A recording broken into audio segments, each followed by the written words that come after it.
Shalom Aleichem, and thank you for joining us on the Wall Watchmen. I'm Stephen Morgan. The intent of each week's broadcast is to focus on what's happening out beyond the walls of our comfort zone and present the news in such a way so that we do not fear, but instead are filled with hope and anticipation. We like to think of our broadcast as one that presents news with hope. Most of the time, we do random acts of journalism even when we don't try. Tonight our guest is Chris Tyson, and he has written several books, but his latest one, as far as I know, is America's New World Order. And I'm going to read the introduction out of this because I absolutely think this book is very good, and let me just tell you why I think it's good. And we have a lot of different guests on here. We talk about the elite system and the things that are going on behind the news that the media doesn't want you to know about, and the government systems all over the world, and order out of chaos and that type of thing. And I tell you, when you listen to a lot of different teachers and a lot of people that are very versed on this, it's good. And the one thing that I like about it is that they all have kind of the same message, which is order out of chaos. But sometimes it gets a little scattered to put things in the right order. And it's interesting that his book's name is New World Order, because as I read his book, it helps me to take all of those things that I hear and kind of put it in an order. So let me read a quick introduction here that really, it started off and it's like, oh my gosh, this is so cool as it is. The introduction says, imagine it is an early fall morning in the Northeast United States. After your alarm clock sounds, you prepare for the day while your family is sleeping. You have a business meeting with a major client in another state, so you start your car and head to the airport. Your car is being tracked by a black box behind the front seat. As you stop at a red light, a traffic camera takes a quick photo of your vehicle. Recognizing that your car is low on gas, you pull off the highway to the nearest gas station. As you swipe your credit card for your gas purchase, the information goes to a computer database. This database identifies your location of purchase, time of purchase, and type of purchase. As you jump back in your car to leave, your spouse calls you on your cell phone. She reminds you that your daughter will need the required swine flu vaccine shot to attend school this fall. The phone conversation is recorded and saved by your phone provider. The phone conversation is sent as a file to another database. As you are merging on the interstate, you head through a toll system which scans the prepaid toll pass on the dashboard of your car. This registers your name and photographs your license plate as you drive away. Now, there's another couple of pages here, and I'm telling you just that much. It's like, does that put you into perspective of what's going on out there or not? Chris Tyson, are you there, my friend? Yes, I am. Thanks for having me on, Mark. Well, thank you for being on. Like I say, your book is very, very revealing. And, brother, I'm telling you, you have a way of organizing it and putting it into something that is understood. Like I said, we listen to so many different people. Sometimes it gets a little scattered, but everybody kind of has this same, it's kind of like what the Bible says, out of the mouth of 2 or 3 witnesses, let everything be established. And so we appreciate you, brother. Are you doing all right? Yeah, I'm doing great. And this is my only book, by the way. I heard Okay. earlier. And also, I have to give the credit to the Holy Spirit. This Sure. book, for me, it was a scatterbrain process, researching all this, Oh, just like you said. And but the Holy Spirit, I have to give total credit to the Holy Spirit because it guided me to certain books to put all this into a format where people could understand it better. Oh, I'm sure. I am sure. Hey, Mark, my question is, what's wrong with all that? What's wrong? I don't get it. Am I on the wrong show again, Mark? I mean, no. All that. Even if somebody didn't know that all that happens, I think even somebody that didn't know could read that and go, wait, hold up, something's not right here. well, Right? there's a film called Shadow Government, which that thing you just read. There's a segment in that documentary that describes that exact, I guess, paragraph that you read there too. It's almost, it's like, yeah, I think that we are being tracked. Right? Is that right, Chris? Absolutely. And for my background, I was just going at it for a second. I actually got a degree in criminology from University of Florida, and I went into loss prevention management, just retail security, and then I went into hospitality security later on, and I received a lot of training from FEMA and Homeland Security because the hotels I worked at were considered soft targets. So a lot of what I put in this book is kind of from my background. I can see it from the other side. Because I know, like one of the hotels I was at, we had a biofacial camera system that would scan you as you entered the hotel lobby. So if you were a problem for me, next year I'd actually come see you before you start your convention and give you a polite warning not to tear the bar up this year as you're leaving the hotel, and it cost us a lot of money. So this is already going on in the private sector, but now it's becoming public through the government itself. Wow. Wow, that's very, very interesting. Well, hold on just a second. We are going to take a quick break, and we'll be right back. Hey, Chris, give us your website real quick and what we can find there. Okay, they can go to America's New World Order, and it's spelled AMERO instead of AMERI, so it's Amero, like the euro. AmericasNewWorldOrder.com. And if they go there, I'm also on Twitter, I'm also on Facebook, I'm also on YouTube. I put some videos together to kind of match the book so they can get a lot of information on my website. And I also update my website weekly with the things that are going on because so much is going on right now. You have to keep up with it. Okay, Chris. Go ahead, Mark. Why is it Americas? I've heard this in other places too. What is that? Well, the idea, not to get too deep into it, but in the 1960s, the Rockefellers created the Council of Americas, and that was the birthplace of NAFTA and the North American Union and the Security Prosperity Partnership. And they actually have a website. If people don't believe what I'm saying, you can actually go to Security Prosperity website, and you'll see how they're merging Canada, Mexico, and the United States in 14 different categories right now, behind the scenes. And that's why the border is not such an issue with immigration, because eventually we're all going to become one over here in the Northern Hemisphere with the North American Union, and we'll have a currency similar to the euro. It may not be called the Mero, it might be called the North American dollar, but I believe we'll have a currency to a regional union, just like they do in the European Union. Okay, interesting. Go ahead, Doug. Yeah, I understand that they are looking to maybe call that currency the Phoenix, possibly too. But yeah, with all this information that's out there, because there is a flood of it, and as for me, I've been looking at this stuff now for probably 10 to 12 years, and it's like I can't help but see it.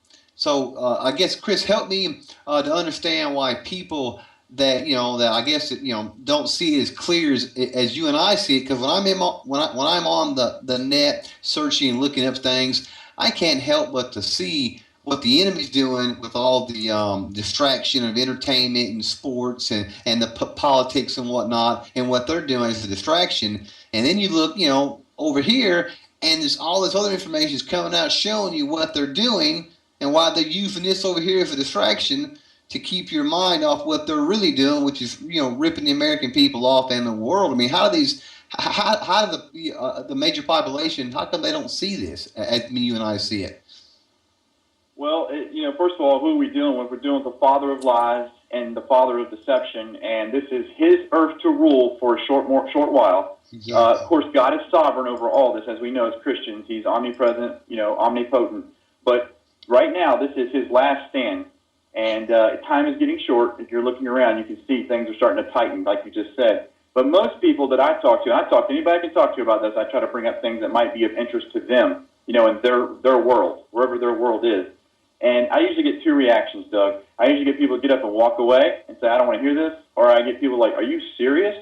And then I take them to my website, or I'll take them to another site to start waking them up. So, as you know, 10 years, it's a wake-up process. You don't learn all this in 2 weeks. You get woke up, but it takes years to understand what's going on.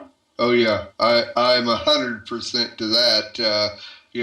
Just real briefly, I have really only come to this realization within the past 6 to 9 months. Doug has been trying to tell me this stuff for 10 years now, and I'm always kind of like, yeah, Doug, that's pretty cool, man. Yeah. Mark was always he was always in a heavy sleep. He was in a slumber, and it wasn't until the advent of our show where he started hearing all these different people come from all different backgrounds and walks of life, and actually saying the same thing, just coming at different angles. It's like it only can be true, right? I mean, Well, absolutely. Yeah. I mean, really, if you think about this, once a Christian wakes up. It's really interesting because they know the Bible, and they know that Nimrod started this whole thing in Babylon. They know that this started in the Garden of Eden with the fall of Lucifer and the serpent. So, all you got to do is look in the Bible. That Moses fought the sun god, Ra, and the pharaohs. In Babylon it was Nimrod. And the Jews had to come out of exile in Babylon because they were just taking over the Jewish thought process. They were starting to worship their gods, not Yahweh. And so this goes all the way through. It goes to Babylon, Egypt. It goes into Greek. Remember, Paul had to go into the temple and try to get, they were all worshiping the gods of the Grecian gods. He fought that head on. Paul did. And then he got locked up for it. And then you go into Rome with Caesar. Same thing. The same thing, the Roman god. And then he comes over and it goes into Persia. And then it went into, from Persia to Greece, actually, and Greece into Rome. And from Rome into the British Empire. And then from the British Empire, it came to the New World. That's why the number 13 is so important. We are not, they knew 13 colonies was going to be the number way before they said it. Because 13 is the phoenix, it's death and rebirth. It's also the death card in the tarot in the occult. It also means precursor to conclusion, meaning we are the final setting up empire for the Antichrist, false Messiah empire. It's about to be revealed. And Revelation, as you know, means unveiling. It's a revealing. Right. So if you look at it that way, from a Christian perspective, it starts to make a lot more sense than trying to piece it together backwards, going back from today, going back into antiquity. It's better to actually look at it from the Bible because they fought this same stuff in biblical times that we're fighting right now. Very, very, very true. That's exactly right. We so many of us forget. And of course, now, I'm sure you heard us talking earlier. We are of what's called the Messianic faith, meaning that we put a whole lot more emphasis in the first 5 books of the Bible, the Torah, and we do the festivals of the Lord and that type of thing, where we kind of find, and all of us have come out of a New Covenant walk, and we know that just walking that New Covenant walk and not paying any attention to what happened before that New Covenant, you not only don't get a full view, but you lose sight of what has gone before. And we know that if we don't pay attention to history, then we have no idea what's fixing to come. And you have to excuse me, I'm from Oklahoma. I may use fixing quite a bit. I don't think fixing is permitted on the radio, Mark. It's not, all right, it's permitted on my radio. We're on my radio station. I mean, you're absolutely right. And so we gotta remember, what's happened, because that's what's going on now and what's fixing to happen. So I agree, brother. Big time. Well, Chris, what have you found in your studies about the have you tied any of this into about the full disclosure of the aliens or the Watchers, if you will, and their return? Have you looked into any of that and how that ties into the end time plan? Yes, I have. I didn't put a lot of that in my book, but really, again, you go back to the Bible. We know of the Nephilim. We know that God had to flood the earth to get rid of these guys, or some of them. And we know the cursed bloodline of Cain, and then we know of the cursed bloodline of Ham from Noah's son. So the whole idea of Lucifer was to pollute the bloodline of Jesus Christ, the royal house of David. And that has been the goal all along. He knew if he could pollute that blood could not be a covenant blood for mankind. So he knew, and that's why he tried many times in the Old Testament to pollute that bloodline. Now, getting back to the aliens, I believe the aliens are nothing more than fallen angels. I believe that when the third of the heavenly hosts fell with Lucifer that day, from the first heaven, that those group of people, they mated with women. We know that from Genesis, and that created the giants. Well, these entities, these spiritual entities, which are fallen spiritual entities, the unclean spirits that Jesus cast out many times, these are demonic spirits, and they are also can be angels of light, because remember it says they can transform. But they are here. They are at this level, and they're in the level right above us, which we would call outer space.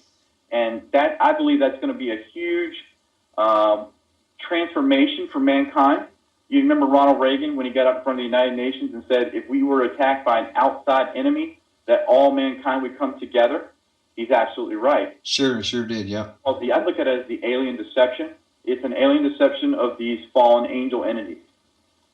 Yeah, you look right now. I mean, I don't know if you guys have looked at it, but I mean, you look at the world of movies in Hollywood are putting out these films in such a pace over the last 10 years of these, whether it be superheroes and these demigods, and they're all coming to the earth to destroy it. And like the new movie coming out here shortly, the Avengers, well, the Avengers are all assembled because of this alien force coming to the earth to destroy it. And they're banding together to save the planet Earth, and all these various movies are kind of describing what's coming to the earth, and they're telling us through film and music, but no one seems to be paying attention. No one's watching or hearing what's going on. Would you agree? Well, absolutely. Here's a good movie, just if you think about all the symbolic in this, the symbolism. Transformers, the second movie, Revenge of the Fallen. Right. Okay? Transformers. Yes. Remember I just told you, they can transform. That's right. These entities. And Revenge of the Fallen. That's the fallen angels. And if you watch the movie, they actually fall down to earth. I thought. And where do they wind up at the end battle? They go to Petra. Right. And then they go to the Egyptian pyramids. Yep. Pyramids. So, I mean, think about just that one movie where and remember, the boy gets possessed with this knowledge, and you start spitting out all these codes and information they want from his brain. That's right. Okay? There you go. I mean, just that one movie has a ton of symbolism about what is about to come. Isn't that interesting that just happened, that circumstances? I mean, who would have thought that it just happened that way, I mean, surely these guys don't know anything about the Bible. I think a lot of these... I'm joking. I know where you're going with this. Yeah. I think a lot of these Jewish Hollywood moguls, and I'm not saying Messianic Jews, I'm talking Kabbalah Jews, know very much what they're doing. And yeah, absolutely. They know the Bible better than a lot of evangelicals. You bet. Yeah, that's right. Yep. Okay. Wow. Yeah, that's good. If you look at the media, you just talked about the movies, Doug. If you look at the media, they control everything. They're controlling your thought process if you think about it. They're giving you two options for president. They never were going to give anybody else a chance. They had Romney picked all along. And if you look into Romney's father, it's pretty scary. He went to the mind control of MK Ultra in Michigan with Gerald Ford, That's right. Back in the 60s. Yep.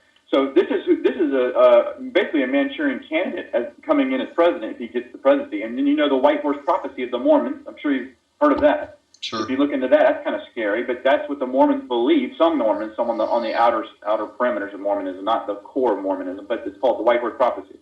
So what you've got here is maybe five entities controlling everything you read in the newspaper, everything you hear on the radio stations. I'm talking mainstream, not alternative. And also all the movies coming out. Absolutely, this is total programming, mind control for what is about to come. You're absolutely right. Like the movie just came out, Wrath of the Titans.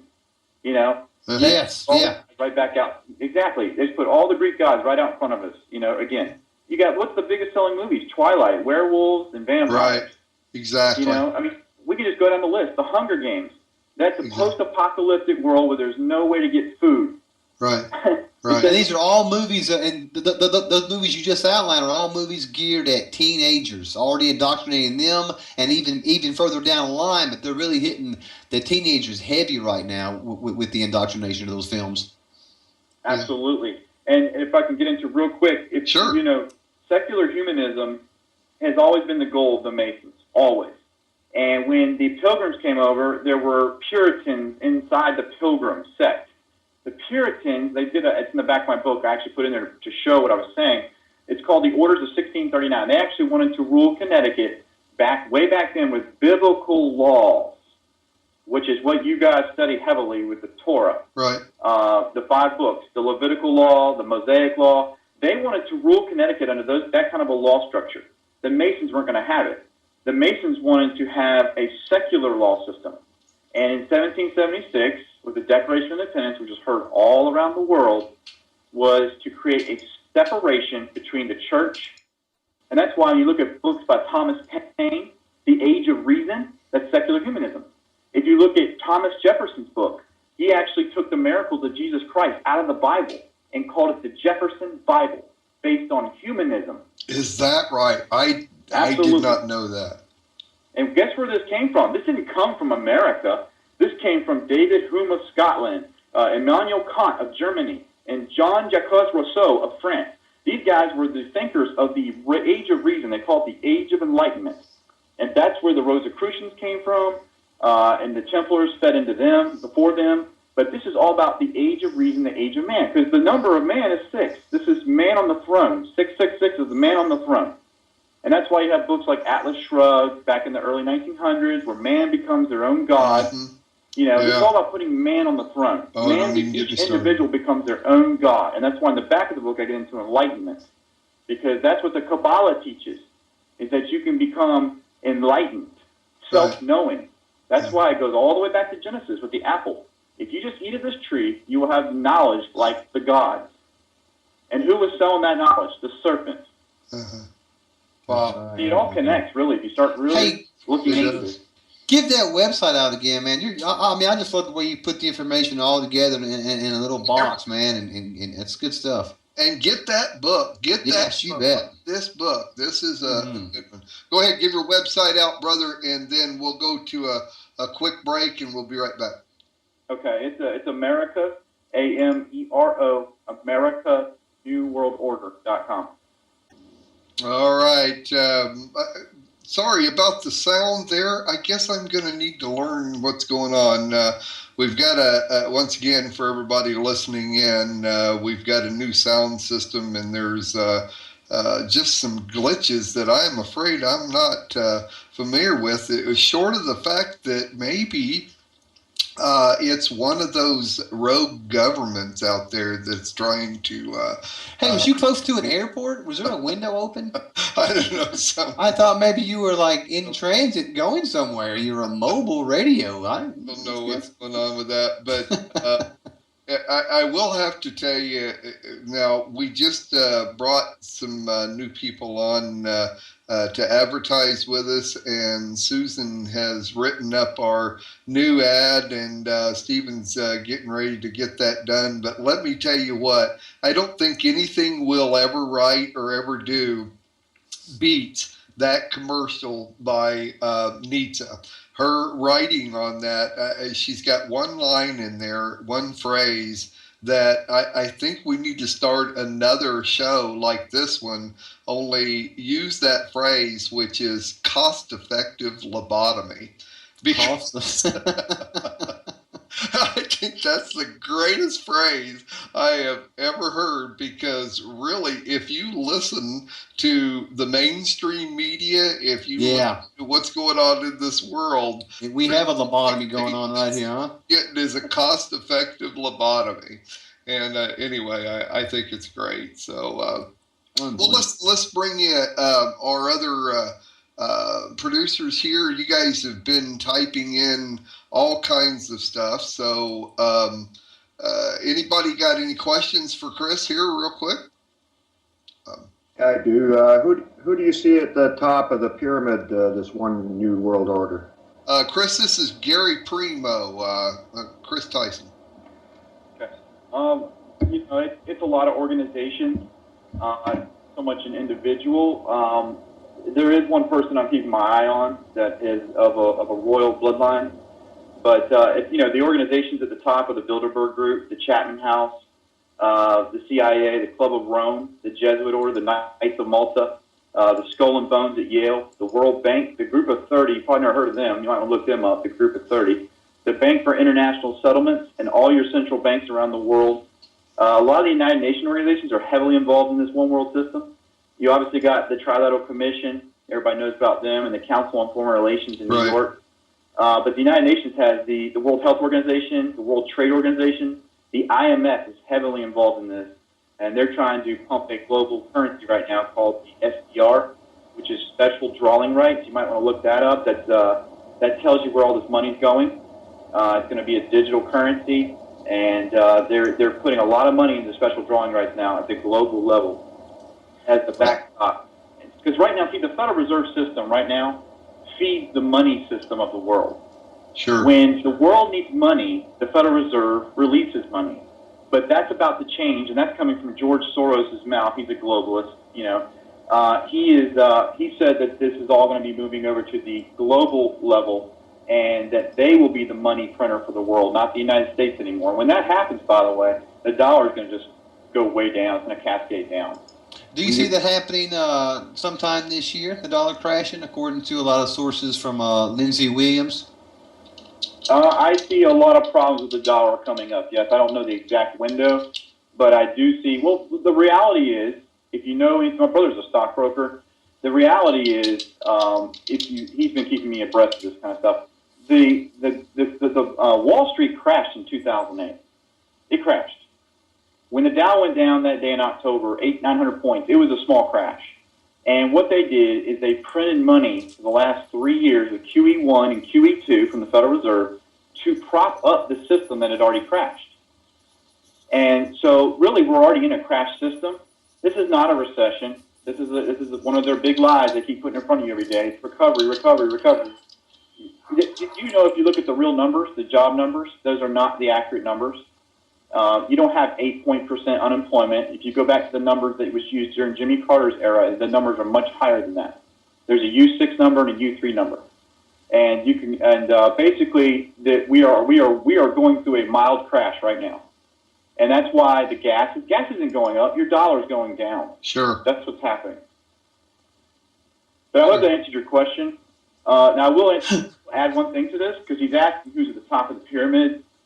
And those are the organizations involved, but there is a bloodline that has been around, and it was written about in a book a few years back, and right now the name escapes me, but it was about the bloodlines of the Illuminati, correct? Yes. What's the guy's name? He just got released from prison a few months back, right? They imprisoned him for many years over his book, right?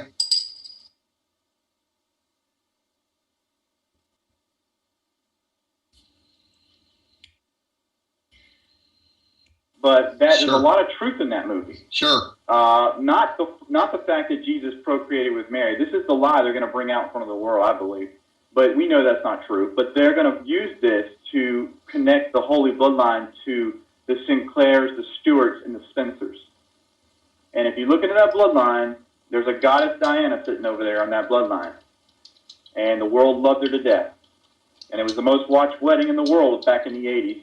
And Right. her son just got, and her son just got married, and his name is William Arthur Louis Phillip. And if you take that, she wouldn't call him William, she called him Wills. She wouldn't say I am. She called him Wills and Wombat. And if you look where she was buried, it actually lines up with the goddess Diana, the way they buried her. The Illuminati flame is right where she got in that car accident. They let her bleed to death in the Pontalon tunnel, and it hit the 13th pillar, and that is a ancient sacrificial site for the goddess Diana. Wow. So if you, Wow, that's heavy, Mark. Yeah, I never heard this stuff. I haven't. No, that's a new one for me, dude. I haven't looked into Diana's death, but wow, dude, that's awesome. I mean, it's not awesome, but it's good information, right?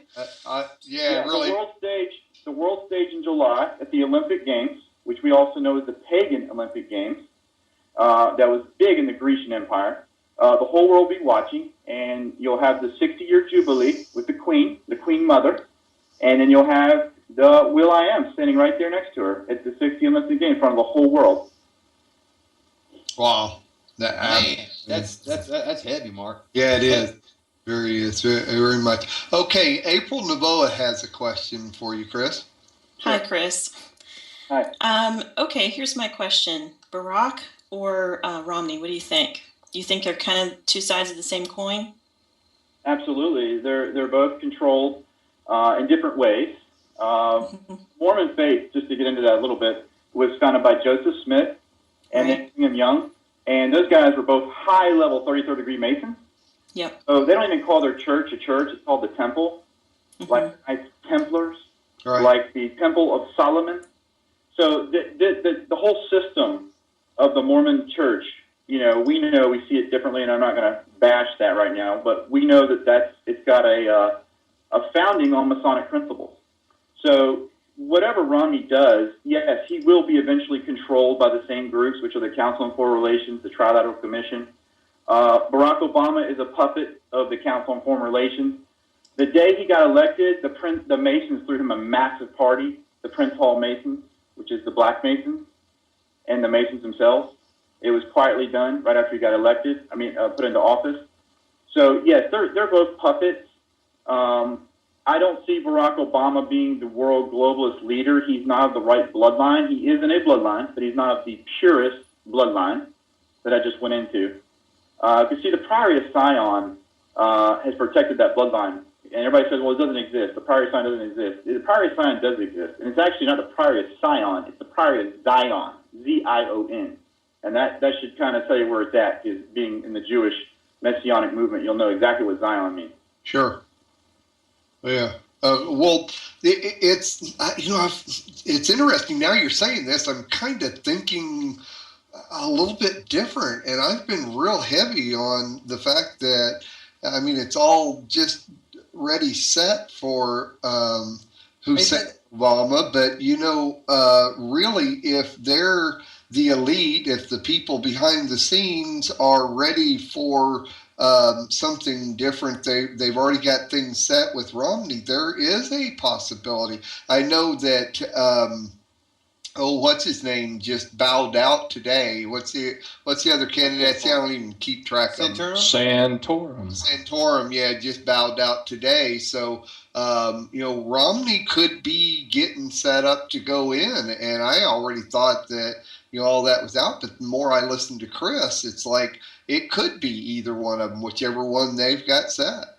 Yeah, but it's not either one of those individuals that we should be looking further behind those guys. And I guess my thing, so you're kind of alluding to the fact that maybe Prince Williams is possibly the Anti-Messiah, possibly. Well, let's look at his name that I just told you. William Arthur. If you take the last two letters of William, I am Arthur.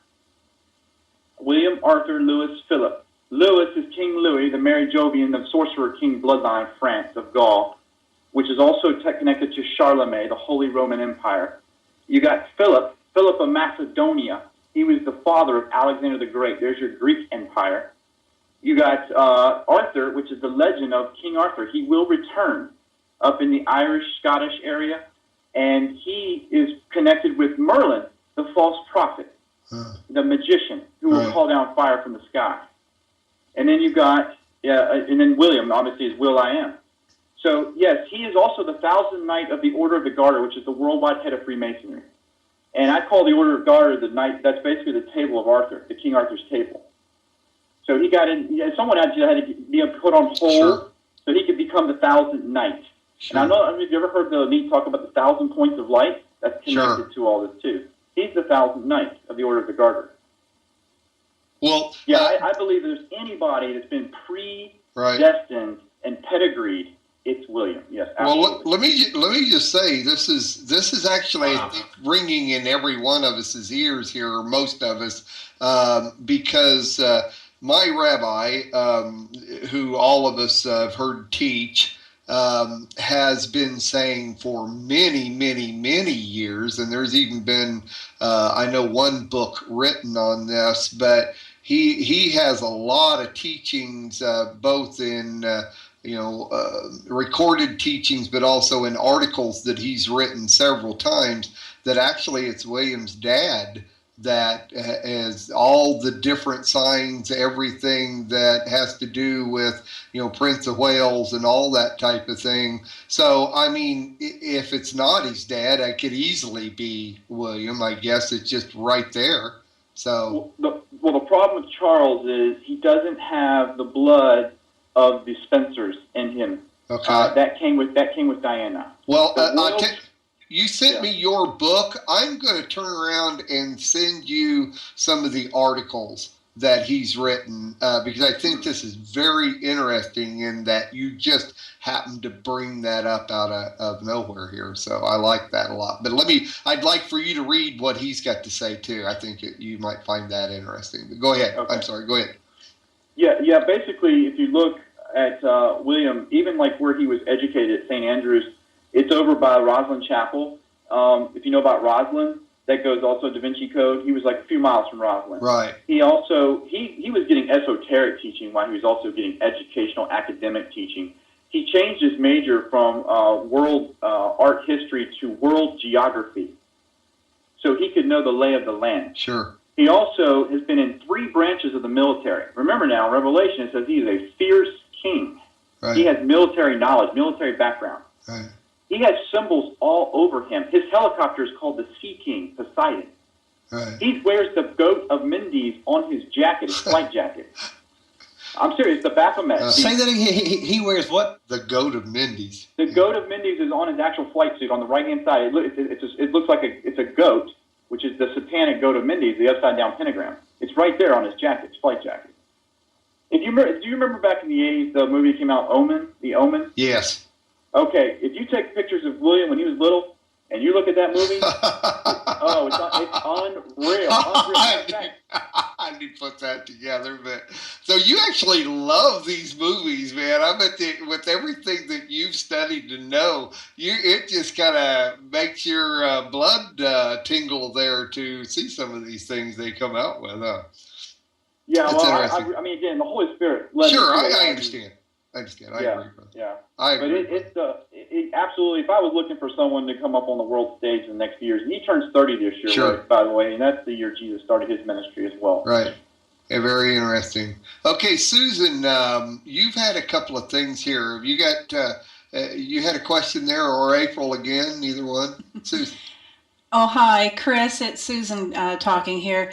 I'm looking at the homepage of your website at the moment, and I'm very fascinated with the topic that you presented here about pagan earth worship and how you tied that in with the Earth Hour. And I was very fascinated with that and how you're talking about it. Sacred earth worship is at the heart of paganism. Absolutely. Did you want to elaborate on that? Oh, absolutely. First of all, the United Nations a couple years ago changed Earth Day, which is coming up in a couple weeks.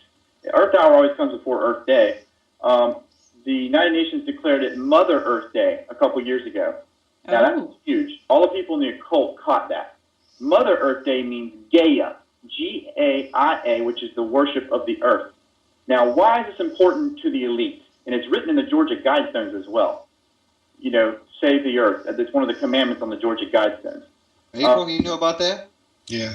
Oh yeah, The definitely. the reason this is so important is because it says in Revelation, chapter 21, verses 1 through 5, God said there'll be a new heaven and a new earth.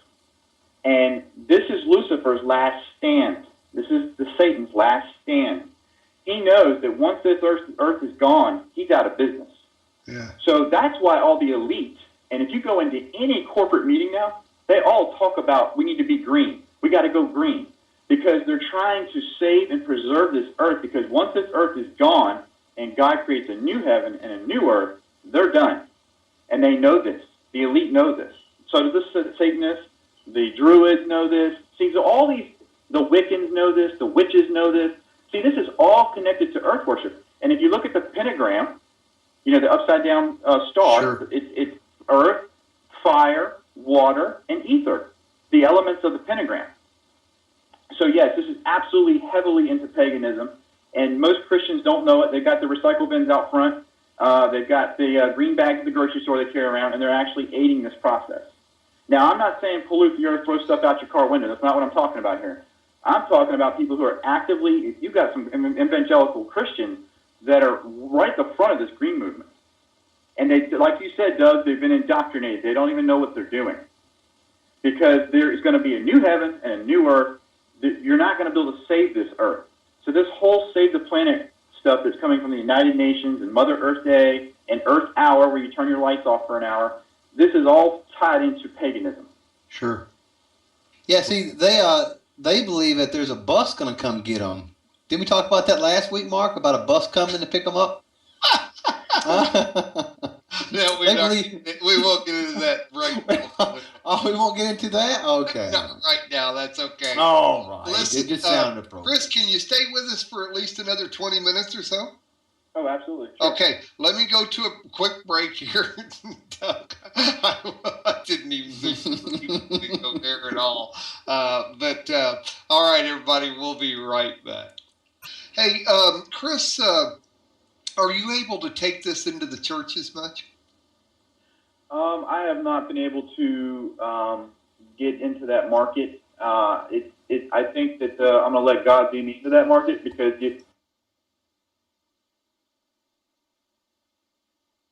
also, if you know, in Revelation, it says in the last days that they will listen for doctrines that tingle their ears. You know, like your Joel Osteen types, you know. Sure. You're going to be blessed no matter what, and that's not true. If you look through, God does bless you, but if you look back through history, if you look at the disciples, they went through some pretty tough times. Right. You know, so it's a message not, I think the church is not quite ready for this yet. I think there will be an opportunity when it opens, and I think God will open that door for me when it's the right time. Well, I really agree with you on that, and that's one of the reasons. That is the reason that we do what we do here. There are different, like Dr. Stan Monteith goes to a lot of Christian, listeners and that type of thing, and we're covering an audience here with Messianics that don't usually get to hear this type of stuff. And you mentioned Joel Osteen. I'll tell you, I actually was in Joel Osteen's bedroom when he was 9 years old and played dinosaurs with him. That don't sound good. Well, I wouldn't be telling nobody about that, Mark. It's a family show, guys. John Osteen and I were very good friends, and he was actually one of my mentors. So I spent some time at their house. And John was a great guy. Joel was just carrying it on. But I'm with you 100%. So are you being able to go out and do much speaking? Where do you go? What are you able to cover, my friend? Right now, I've got a lot of secular stations. If you go to my website and see the ones I've been on so far, they're up for this because they believe parts of it. And parts of it, like when you get into the Christian stuff, they don't really go there. Right. But they know from research, like Doug's talking about, the New World Order research, they know a lot of stuff is true. The people that have waken up, they just don't think it ties in so much to Daniel and Revelation, or the last chapters of Matthew, and it does. It actually does line up perfectly with biblical prophecy. Hey, you know, Chris, I mean, the way I got into this information was first studying the Torah and the Bible. I mean, that's what Wow. that I guess, kind of fed me and nourished me. And then from that, I just had an appetite to want to know what was going on behind the scenes and what the Bible is saying in detail that we're not given in His Word, but there are other information and books that are out there that shed so much more light and tell us what the enemy's doing and how he's trying to deceive the world. And it just, for me, it was the Bible first. And then from that, I mean, if you believe the word of God is true and he's telling us all these things beforehand, it's hard not to see it everywhere. You know what I'm saying? But I agree with what you're saying earlier, that a lot of people they're delusioned. They're wrapped up in. Let's look at the Roman Empire. Right when the Roman Empire was about to collapse, what did Caesar do? He had everybody go into the Colosseums and watch gladiator events and kill people, and they gave out free food. Football. Yeah. Right. That's it. You got it. Exactly. That's today's version of football. That's it. No, I mean, a lot of people don't see It's it. okay. It's the same. It is. Come on, Mark. It's football, baseball, basketball, soccer, you name it, NASCAR. It's there. American Idol. It's all there. That's what they're focused on. And the food, well, we know the food stamps is going through the roof right now. So, people are out of work, a lot of them, and they're getting free food from the food stamp program, and they're watching their football. You actually hit it right on the nail. Right.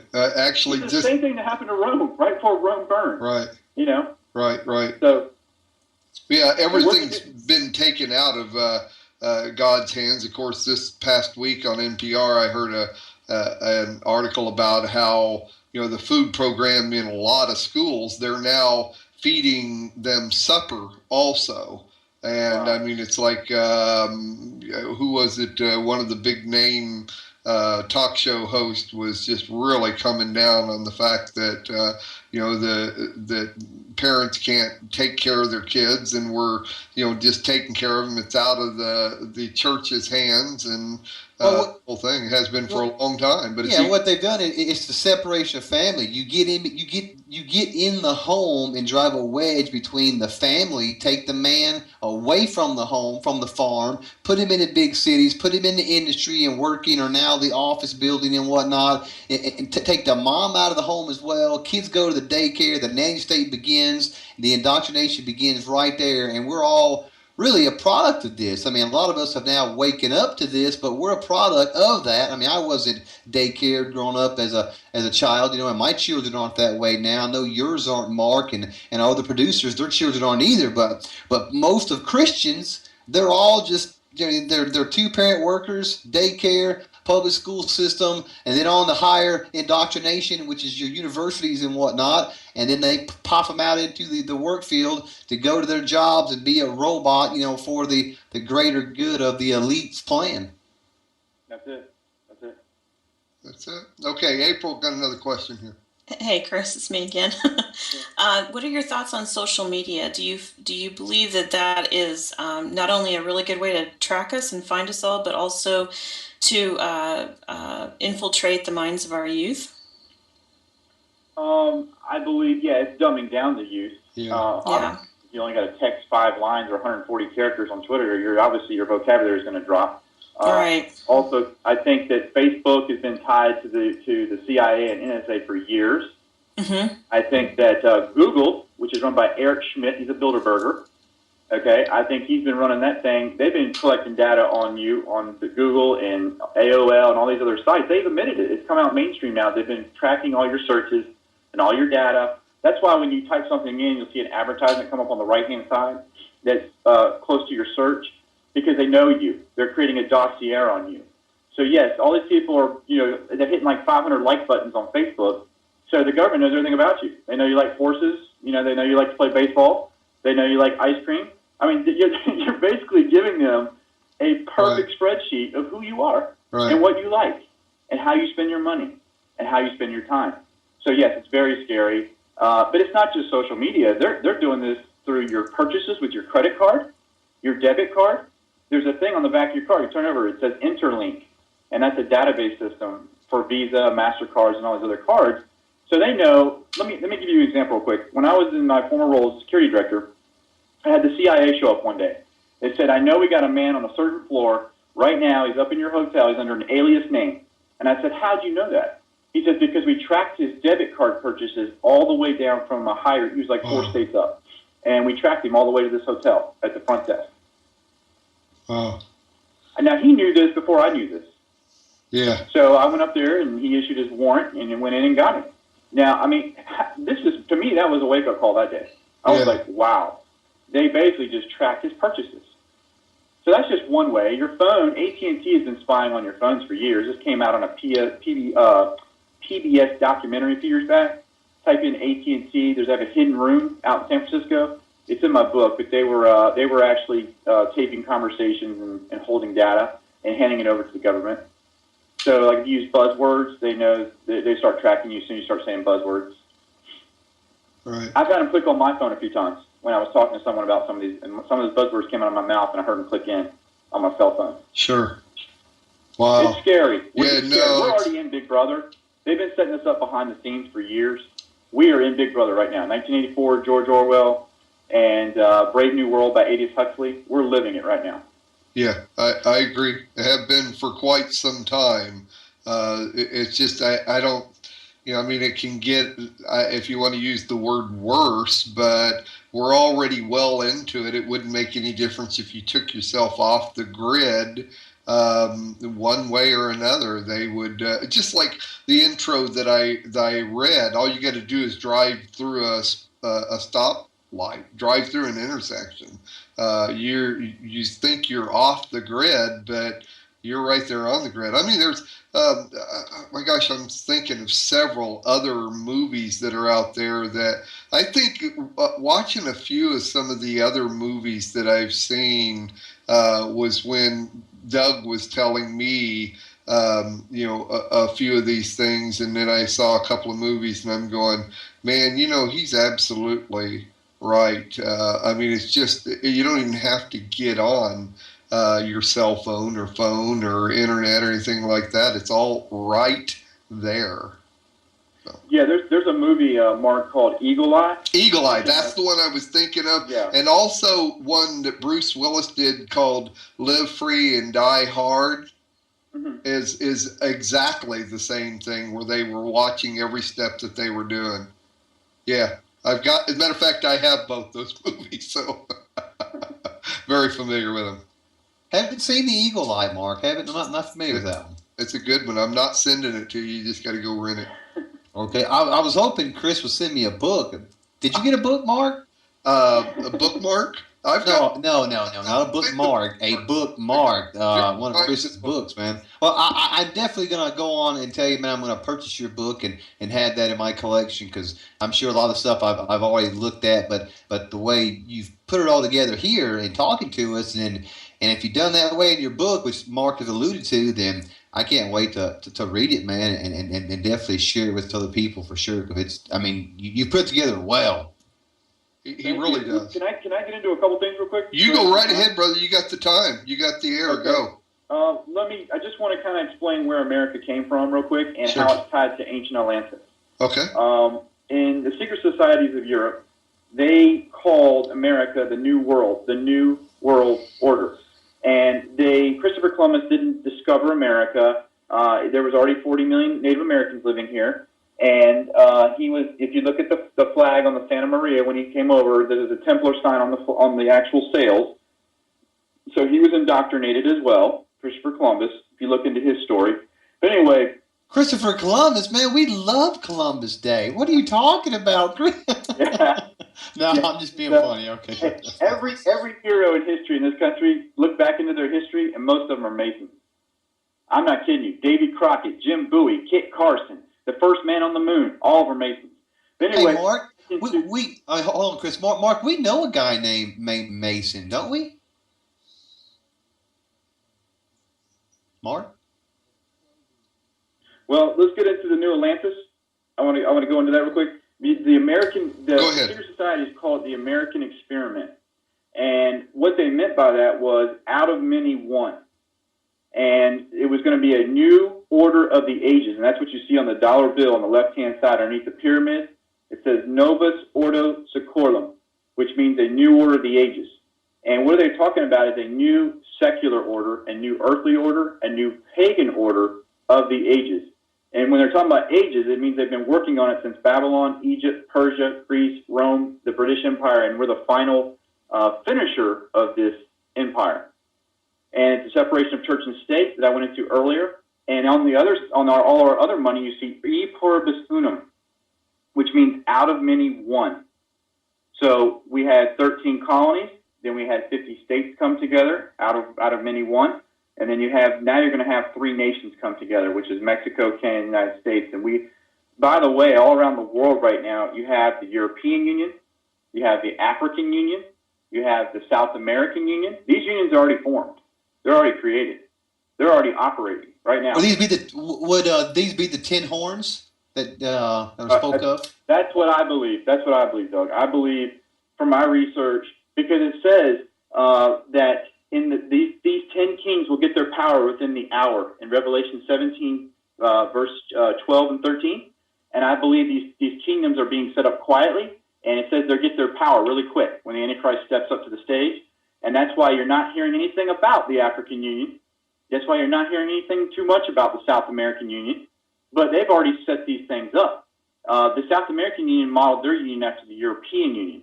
And then you have the Pacific Union over in Australia with New Zealand. They've already formed their Pacific Realm Union. So you've got all these unions being formed around the world. And, Sarkozy created the Mediterranean Union a couple years ago, where Israel's now tied into a union. So you've got these 10 unions being formed, and we're going to be one of them, the North American Union. So out of many comes one. So you're going to have the 10 kings. Now, how does this relate to the story of Atlantis, and where did the story of Atlantis come from?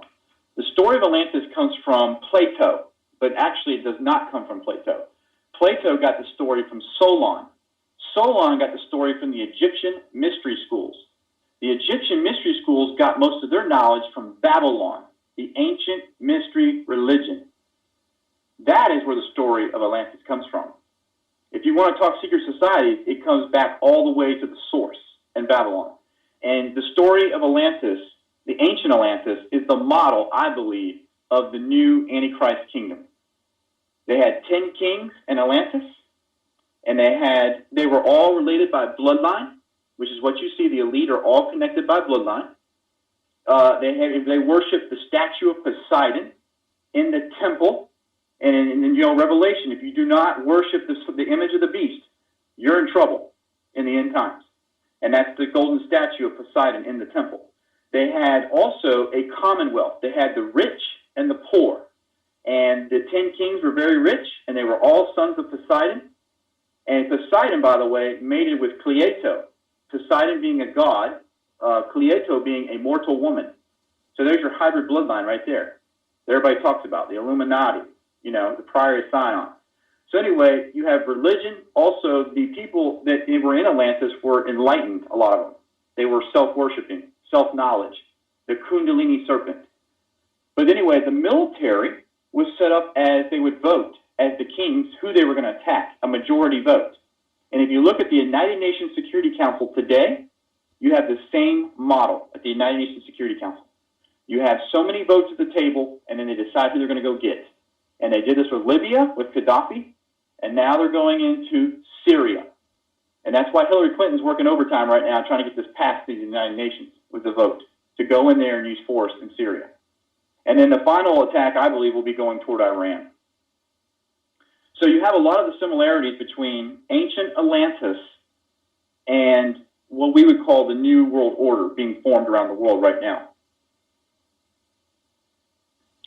They also have the trade agreements that were out there as well that brought a commonwealth together. They had AFTA, GAFTA, CAFTA, NAFTA, SAFTA, SICA, COMES, and SPIRTA. All these trade agreements set up the unions around the world. They set up each of the unions.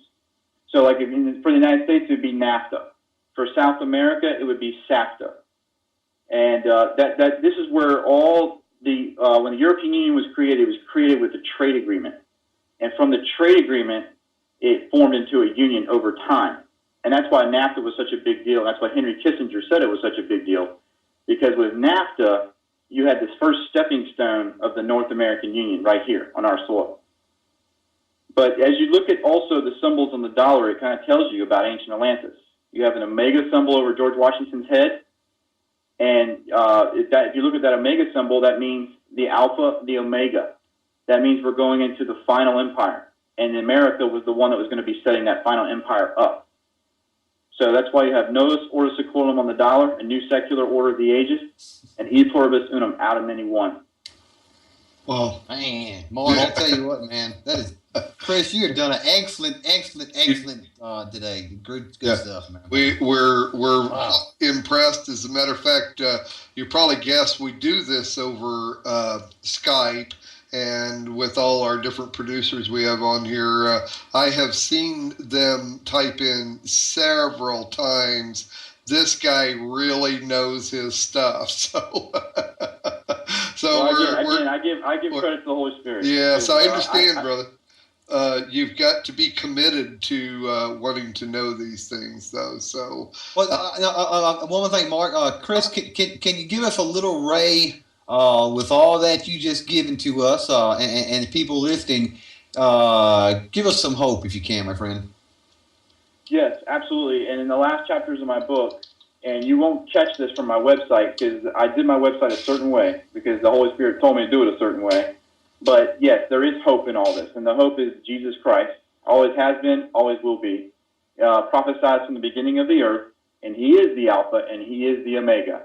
And He's the only atonement for our sins by dying on the cross. And I look at the cross as, with Easter just passing, I look at the cross as a crossroads. Look at the cross as a crossroads. You either turn left or you turn right on that cross. Which way are you going to go? Are you going to serve the path of the left hand, which is Lucifer? The occult's called the path of the left hand. Or are you going to go to the right hand, which God sits on, which Jesus sits on, the right hand of the Father, the path of the right hand? That's what a cross resembles to me. You choose the left or you choose the right. And you choose the right, you have hope, and you are a joint heir in the kingdom of God, and you will become with Him, and you will be with Him through eternity. So there is your hope. So no matter what mankind does to you, and I'm sure Paul could say a lot about this, being in prison a few times, shipwrecked, bitten by a snake, he had some rough times. And but he stayed true to the end, and he finished what he was supposed to finish for God. And I think that's the message too, Doug, to Christians today. They're going to have to stand up pretty soon and turn their TVs off and start standing up and fighting for what they believe in. It's coming. It's coming very soon. I agree. Very good job. Stephen, what is this about down in Midland, Odessa? Yeah, they've got one of those charter schools by this person this group that she was mentioning. And I did hear some people come on God's Learning channel warning everyone about it. And I think it's still there. This guy, like she said, he has learned how to use the system. Yep. We're being infiltrated. You say it's one of the most shady deals I've seen the Muslims do. What do you mean? Well, they have learned how to take our Constitution, our laws, and use them against us so superbly. They're beating us over the head with it. Right. If we don't quit treating these people like a religion instead of the political system that they are, then it's just like back when the Nazis were over here. They tried to do that. We kicked them out. Why aren't we doing the same thing to these people? Hold on, Stephen. We didn't kick out the Nazis. The Nazis came to America from Germany. They went underground, and now they're in the corporations and heads of banks and businesses. The Nazis haven't gone away, my friend. They're still here. That's true. You know what I'm saying? I mean, this is all God's plan for this country to bring about that peace. Satan, Hasatan, he is still here as well. Well, Chris, you want to weigh in on this? Yeah, I'll just add on what Doug just said, that the Nazis, it's Operation Paperclip, what he's talking about, where they brought the scientists over from the Nazi regime. Yeah, Sharia law it's anything can operate under a secular, humanistic, legal system, which means all religions have a place at the table, and that's what you're seeing with the Muslims. You got to know too that the Lady Liberty is the liberty goddess, pagan liberty goddess. And she goes back to Rome. She was called Libertas. In France, she was called Marianne. And British Empire, she was called Britannica. And it just keeps going all the way back to antiquity. So they've used the law. Remember, the Antichrist is going to use the law. He's going to change laws, and he's going to change time. it says in Revelation. So this is how he's going to do all this, is through the law. So your guy there, Steve is actually right, is that they're using the system, the way it's set up, to set up what they want to do. Right. And it's not just it's not just the Torah that he has distorted and changed in the Christian world, but also our national laws as a country. In various countries, he has distorted all of them and every facet of it. Like Brad Scott said, yes, he's smarter than we are. God knew what he was doing when he said, don't put up these idols. Don't do it. Did we listen? No, we haven't listened yet. All right. And Kimberly, you started to say something. I interrupted you there a second ago. No, it's okay. I was just saying they're infiltrating us. It's all about the Islamification of the planet. Uh-huh. Yeah, well, of course. I agree. It's it's a hard one to go, a hard one to get too much into it, but it's really there. I will agree. I mean, you can do a whole 2 hours just on all of that for sure. Well, Muhammad, I'm sorry. That's all right, Kimberly. Go ahead. We had a guy, there's an article under U.S. and World Economy in Beastwatch News today. The guy's name is James Caan, and it's not the actor, it's another James Caan, a businessman. But he asked the question, if we had had Sharia finance in place, would we have had this mess, this economic mess? And of course, the premise of it is that no. Sharia finance is raising its head more and more quickly now, along with all of the other Muslim stuff they're doing. Right. It's one of the things that I think of so much, and of course I know every one of us are very, very familiar with this thing about shooting the young 19-year-old black kid, and it just literally saturated the entire news media network for a month at the very least, and backed off just a little bit. I heard a little bit of something. I think it was today that they are not taking this to the grand jury. And did you hear his lawyers today? Well, and I just heard a brief little thing. Go ahead. Well, his lawyers came on today. Evidently, the guy's name that did the shooting, that shot Trayvon, Zimmerman, yes. Evidently, sounds like he may be trying to work out a deal with the prosecutor, which his attorneys had told him that he shouldn't contact directly. I understand that, but maybe he's getting something on there. But anyway, they backed out of the case. They explained why, but they did the most excellent job of demonstrating verbally why he's not guilty. Right. They presented all the evidence that so far has been released. They gave all the details, and they said, why is the media portraying this Trayvon kid with a picture that's 9 years old? Yeah, it's a distraction. It's a diversion from what's really going on. And Zimmerman, he doesn't look anything like that photo that was taken when he was arrested. But they keep showing those same pictures every day. Right. Well, my point is, actually, I haven't seen anything on TV. I don't watch the TV part of it. But my point is, and that's like now what's happened in Tulsa with they just arrested two white guys for shooting 3 black guys and all of this, and the media will just saturate about that. But then when it gets down to like what Kimberly and Stephen was talking about with the Muslims doing this one thing, and then there's several other things that happen with them, it's just played down so much. It's such, I think Mohammed was the most expert propaganda person on the planet, and he's trained all of his disciples down the line, and they're doing the best job in the world. They taught Hitler how to do it. Oh yeah. Yeah, interesting. Yeah, I just find that very interesting. Chris, you want to weigh in on that? Well, listen to what Kim was saying. Infiltration is part of the Illuminati's plan, always has been. So, also from the Protocols of Zion, infiltration in any organization has been their plan all along, and to divide and conquer has always been part of their plan. And deception and distraction is also part of their plan. If you read those, the Illuminati stuff that was taken from that courier that got struck by lightning. So this has always been their plan, and they're going to keep talking about it just like they did Casey Anthony, because they want you focused on this. Right. You're going to hear 3 stories, repeat, Romney and this, and that while everything else is going on, you just read off on the news, nobody's paying attention to all this stuff you just read, that's what they're focused on. So This is working perfect for them, because we're focused on this Trayvon Zimmerman deal, why all this stuff you just read off 10 minutes ago is happening behind the scenes. Yeah, exactly. And those are the most important things. Mm-hmm.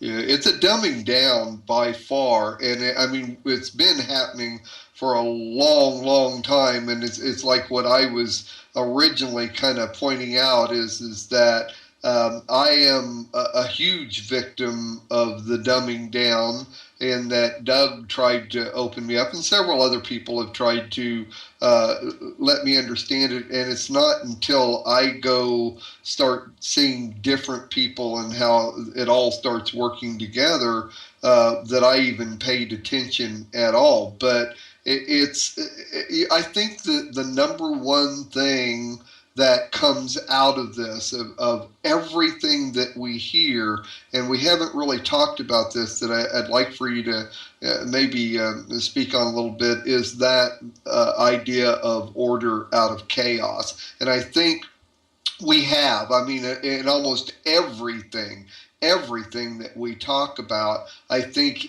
don't you agree that is the bottom line that's been going on for centuries even? I think you could probably even find it in the Bible, though I've never even thought you could probably even look at that, as the big organizations, the big governments of the world have always created chaos so that they can come in with order and you follow them.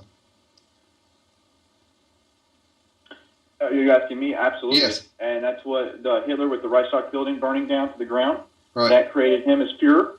9/11 created the Homeland Security Department, which is huge. 22 agents right. out of that. Those 2 buildings in the planes that day, which, by the way, was symbolic. The 2 towers inside of the Mason's Temple, Boam and Joachim. Boaz and Joachim, I'm sorry. You got your 2 towers, and you walk into any Masonic temple. That's the symbol of the 2 towers. But anyway, also with the media, what Doug was saying, if you look it up, Operation Mockingbird in the 1950s, the CIA infiltration, there's your word infiltration again, went into tons of magazines, newspapers, and TV shows and actually started telling them what to write and what to say. Chris, do you have any information on this new NSA facility that they're building in Utah? Absolutely. I was just about to get into that with the Facebook thing you read on the news. It's called the National Counterterrorism Center, NCTC, and it's going to be run by the U.S. intelligence agencies to keep data on American citizens.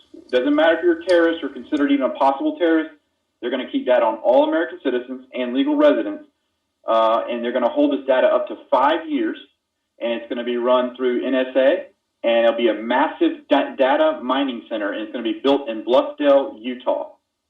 And I actually have a clip on that on my website. If you go up under New Military Order, you'll see I got a video there about an author that exposed this. His name is James Bamford, and he's the one that wrote the book called The Shadow Factory. So yeah, didn't they say this was going to be bigger than our capital? Yes. Right now, NSA in Fort Meade, Maryland, out of the Maryland area, they run a program called Black Widow. And that is where they've been data mining for the last 4 or 5 years. And you can't find much on Black Widow if you Google it. You're only going to find a little bit on it. But this is right. This will be the new Black Widow. And they call it Operation Stellar Wind. Is it Black Widow part of the Avengers, Chris? Oh, I haven't seen any of the Avenger movies, but Black Widow has lots of occult meanings. It does in that regard. But Operation Stellar Wind is a massive data mining project. We were talking about earlier with Facebook and all your social sites. Right. They're just going to start collecting data everywhere. I mean, where you check in on your phone, you check in on Facebook, they're going to know where you are at all times almost. It's incredible. Yeah. It's almost like the the technology is kind of a two-edged sword. It's good and evil, but obviously the enemy is usually for evil intent, and there's a flood of information being poured out on all of mankind right now, and the enemy is gathering up all information on everyone and what they're doing, and we're all going along with it willy-nilly. I mean, we're all free participants in giving up all this information into our personal lives. I mean, how do we cut back, Chris? What would you suggest that one would do to help kind of cut back on some of the information that we're just freely giving the enemy? Great question. Too late. Well, the only thing you can do is look at your wallet, first of all. If you have any credit cards you got, start chopping them up. You only need a couple cards to purchase. Use most of your purchases in cash. You can pull money out of an ATM. That's what I do. I don't go around and let them know where I'm at every hour about where I'm using my debit card. Things like your car. Now, they didn't start putting black boxes in your car until a couple of years ago. So if you've got a later model car, you shouldn't have a black box behind the front seat underneath the carpet. But things that you participate in, you're right, Mark. Some of this is too late because some people need a toll booth thing to go through every day to go to work, so they're going to have that on their dashboard. Mark Smith, you have a toll booth, Mark? Yes, I do. Yeah. And the new passports have a microchip in them, the new United States passports. So you can't avoid that. If you're going to travel out of the country and you got to get a new passport, you're going to have the chip in the back of it, the RFID chip. So you're not going to be able to avoid the system. You can try to cut back on the system a little bit so they don't have so much data on you. Make a good idea to start going back to your Facebook page, start deleting all these things you said about yourself and what you like, so they don't know exactly what you like. Because it's like you're handing them the playbook to the game. They're going to know all about you. So, they're going to know what you like, what you don't like, what you're weak at, what you're strong at. I mean, all this stuff's going to come out on these social sites. Yeah, but there's billions of us. How can they possibly keep track of all that? Well, they have a supercomputer system. They're not even into gigabytes. They're into tetra now. Yeah. I actually spoke to a man that worked on one of the programs in the gigabyte program, and he worked over. He got some training up in New York at Rockefeller Center. I can't give out his information, obviously, but he told me that they've gone to tetra now, which is like a supercomputer. It can pull the data extremely fast, and it can hold millions and millions and millions of pieces of data every second. Yeah, I don't doubt. Yeah, it's Kimberly was saying she has 2 terabyte backup. My server's got the same thing. I know what you're talking about. Actually, that was a joke. I know. Really, for instance, a show like ours, which brings things out like this, and once again, I'm not worried about it. But do you think shows like ours shows up on their system? Are there certain things we say and do? Right now, there are, hold up, let me look, 645 people listening to this broadcast. We had, it's gone up pretty good. 645 people. Are we being red flagged? Yeah, you are. Yeah, absolutely. Because what they use is it's a data mining system, which means like if you say something, like when you leave a voicemail, it collects that data. They're not necessarily listening to you live, but they're listening to the words that are said, and they're data mining those words. So when we talked about terrorism tonight, we've used a lot of their keywords tonight. I'll just tell you right now, there's a keyword list. And yes, you've been flagged, and yes, they'll probably go review it. Some analyst at the Homeland Security or CIA or whoever, NSA, will go through this data and see if it's anything of a threat to their elite new world order. Absolutely. Yeah, they're going to look at us and say, yeah, right, look at these guys. They don't know what they're doing. Hey, Chris, I have a question on if maybe you can shed some light on this, on your thoughts on Daniel chapter 2, 41 and 42, where it talks about the toes, the statue of Nebuchadnezzar, and he had the dream of it, and then it had the at the very end of the toes of the iron mixed with miry clay. Do you think that nation is America, or what do you think on that? What are your thoughts on that? Well, first of all, the iron represented Rome. We are the new Rome.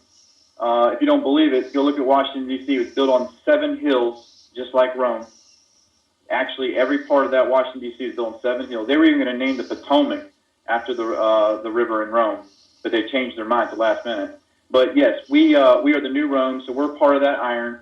The clay, I believe, is the mystery of all this. The clay is the loose-fitting part of all this. See, they don't want you to know there's one person in charge. I listed off a bunch of organizations that are working together on this. That is how I see the clay, because there's so many different groups, like sand in your hand. You know, that clay? It's like there's so many different entities bringing this together now in the last days. As before, it was like one empire. You know what I'm saying? So now it's like you got all these people tied into the New World Order. Gorbachev spoke about the New World Order. He was supposed to be our enemy. Him and Ronald Reagan were talking about the New World Order back in the 80s together. Now, this guy is supposed to be our arch enemy in the Cold War, but he's talking about a New World Order. So what I'm trying to say is all these groups behind the scenes are working to bring this to fruition.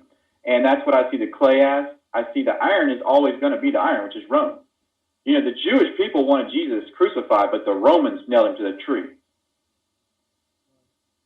Wow. Now, you know, I've always kind of looked at that also being that the clay being, I guess, humans from the earth here, you know, being made from the earth and whatnot, and maybe the iron possibly being the fallen angels, the mixing of the two. Oh, right. They won't cleave together at the end of the ages as it was at the beginning of the ages when they did this before the flood. Right. Right. You're right about the earthly thing for sure. Hey, hold up, Chris, hold up just a second. Okay, we got you on the phone shortly before the hour. This phone call that we got is only a 2-hour phone call, so we may lose you anytime. So if you want to wind it up, give your website, and then we'll say goodbye. I apologize for interrupting you. I hate to do that, but I don't want to just lose you in mid-sentence. Go ahead. No problem. To answer Doug, you're right. The clay could resemble the earth as well. There's going to be an earthly paganism, secular religion that's going to rise up, and it'll probably be embodied and blessed by the Catholic Church because they have the most followers, you know, one of the biggest institutions of the Babylonian Empire. But my website is, again, for anybody listening, is Amero, A-M-E-R-O, americasnewworldorder.com.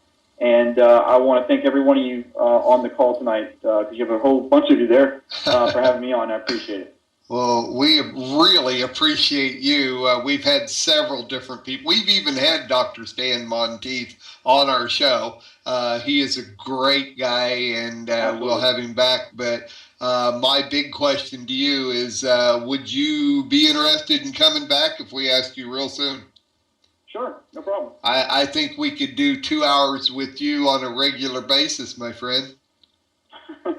No doubt about that. Chris, I was going to ask you, with your permission, I have your number. I wouldn't mind giving you a call sometime later on in the week and discuss some of these issues further with you, because you're the way you articulated what you've said and shared with us tonight is just dead on with the things I've studied over these many years, and you put it all together really well. So I think we could really have a good conversation about the stuff off air as well.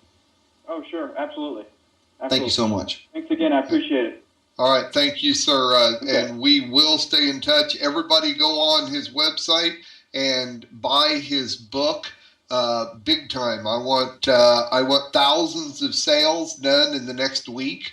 Everybody out there, go buy thousands of his books and just give them away. I know you can afford it. Do it now. All right. All right, Chris, once again, we really do appreciate it. And next time, maybe we'll just pick a couple of topics and get real heavy into it because you're very good at what you've done. We thank God for you. Father, I ask you to bless Chris tremendously and in all his endeavors, everything that he's doing. Bless him and his family and his research. We know he is putting out your word, Lord, and we ask you to get him in more places and more people that are spiritually inclined, Father, that don't usually listen to this type of thing. I ask you to bless them with ears to hear what Chris has to say.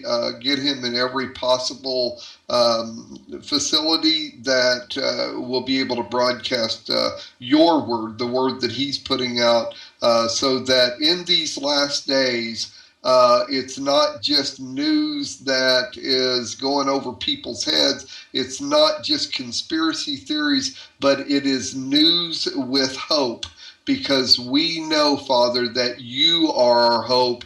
And the only thing that separates us from them is the fact that we do have hope. And we thank you, Father, that you are revealing all that is hidden in these last days. B'Shem Yeshua, Baruch Hashem. Thank you, Father. And thank you. Amen. Amen. All right. Thanks again, y'all. All right. God bless, brother. You too. Bye. Bye-bye. Hear the voice of one crying in the desert. The grass withers, the flowers fade. The word of our God stands forever.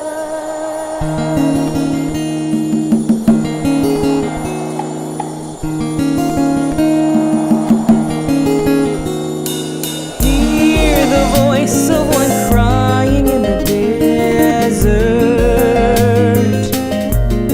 The grass withers, the flowers fade, but the word of our God stands forever.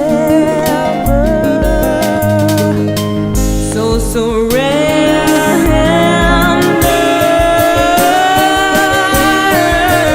If you open your eyes and you turn from darkness to light, from darkness to light, you will be forgiven.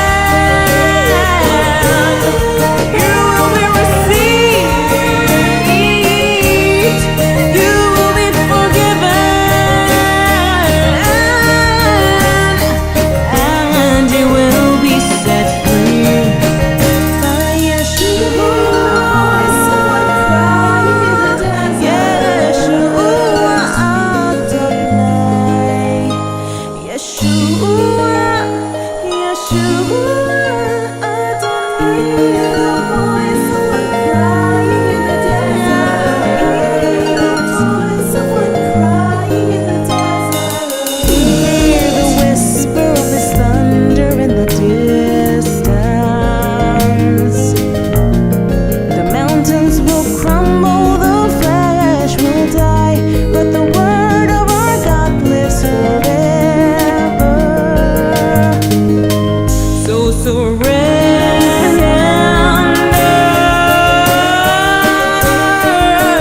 If you open your eyes and you turn from darkness to light, from darkness to light, you will be forgiven.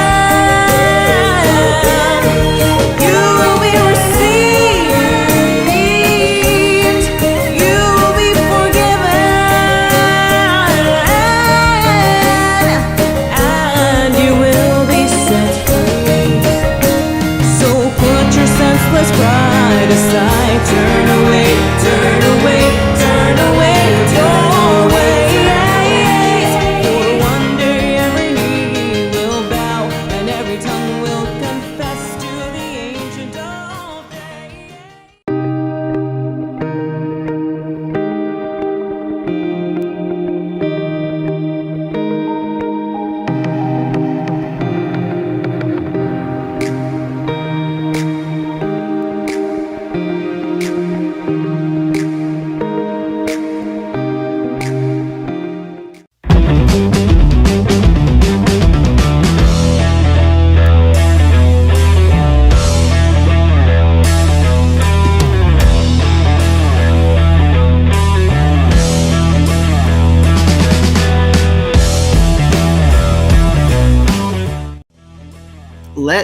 Let me go ahead and bring in my co-host for today. I want to say good morning, Eddie and Tammy from the great state of Florida. How are you all today? Baruch Good Hashem. morning. We are alive We're and all well. Thank you here. very much. And have our puppies. two other special guests with your puppies. This is Sasson. She is gladness, and that is Simca. She's joy. There you go. With So we have joy, joy and gladness with us today. joy and gladness. That's They where want, that's they where want to be held. They want to be held because the air conditioner's on and they get cold. I was just going to say we always just want to carry joy and gladness with us every day, Amen. right? Amen. And these two fit the bill. They fill their names, brother. Well, They I just do. want to tell you. I want to tell you right now. Of course, we have 4 in our household: 2 cats, 2 dogs, and 1 is in timeout. Uh-oh. Actually, 3 are in timeout right now. But Simba, the cat, Jonathan's cat, is locked up because after he eats, then he roars and he roams and he likes to tackle Sasha. Now, as Mark David Smith says, it's our raccoon likes to attack our panther. Mark David Smith, good morning. Amen. Yo. Joy and Gladness is joining us from the great state of North Carolina. So we have Joy and Gladness with Eddie and Tammy, and Joy and Gladness with Mark. That's right. We're all together. I'm both of their dogs in one. There you go. Good morning, Bob. We love you. And then also I want to Bob. bring into the picture, coming in over here on stage, my stage left. I'm coming in. Coming in. All right. Miss Sandy Craig. Hey, I want to say Amen. hi to Bob here real quick, if I could, Yes. please. I want to tell Bob and everybody kind of a story. We're watching a show right now called For All Mankind, and it is a series kind of based on a different take on what happened with the moon landing. And one of the shows that they had on there was they have a station on the moon where the Americans, spend a certain period of time on the moon. And back in the 70s, they had a VCR and a TV, and the only VCR they had was all the Bob Newhart shows. And if you remember, on every show, it all starts off with, "Hi, Bob." And so they all got used to calling each other. When they saw each other, they'd all just say, "Hi, Bob," because they watched the same shows 100 and some times, because that's the only videos that they had. And even when they got back to Earth, every time they saw each other, they said, "Hi, Bob." And so I just want to say, "Hi, Bob," to Bob. At least they weren't saying, "And this is my brother Daryl, and this is my other brother no, Daryl." that was the other Bob Newhart show. That's true. That's the that's right. Yeah, so. And they always ended it with "Good night, Bob." Good night, Bob. That's right. Very good. Hi, Bob. Hi, Bob. All right. Well, hey, so we got some very, very special headlines today and shower thoughts that I wanted to bring to you. It's been some time putting these together. So, Wow. Bless you. some things to think about. I think it's wonderful that you spend so much time putting these things together. I think he finds the shower thoughts when he's in the bathroom. So There you go. Well, they're They're a better blessing, place to John. find shower thoughts. Exactly. The room of great inspiration. All right. are you See how we bring it in? what? Okay. Is Mark bringing it in? He wants an intro. Are we gonna do the intro? Oh, good Lord. I forget that. Yeah, sure. I was kidding.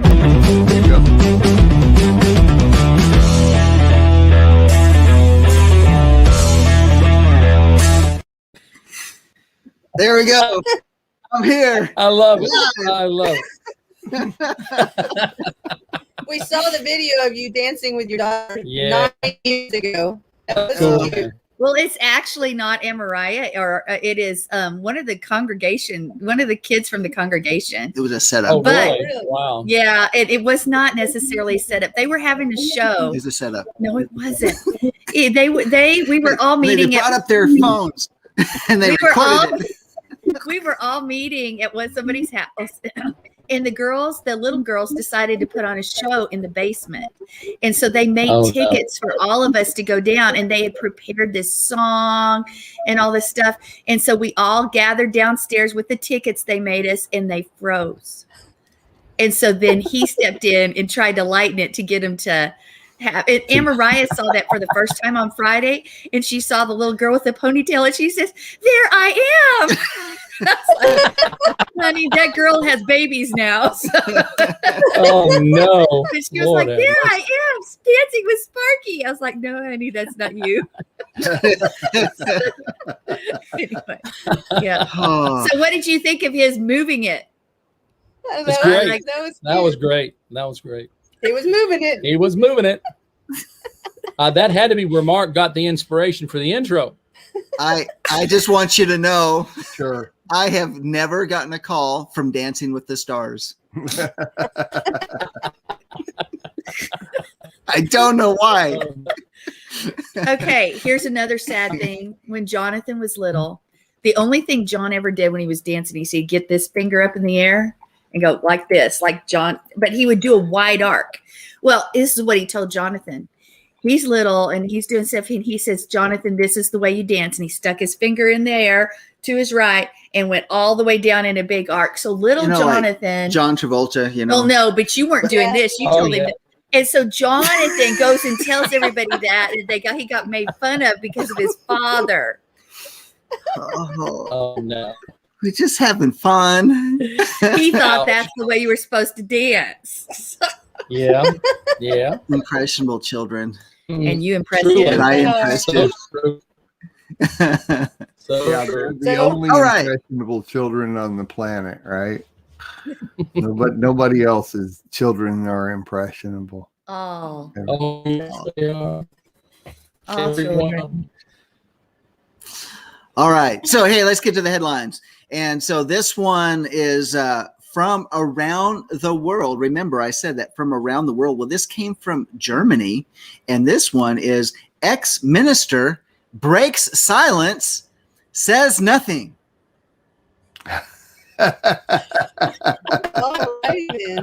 Which is pretty generic. Tell me how you break your silence and say nothing, though. Here, let's do it.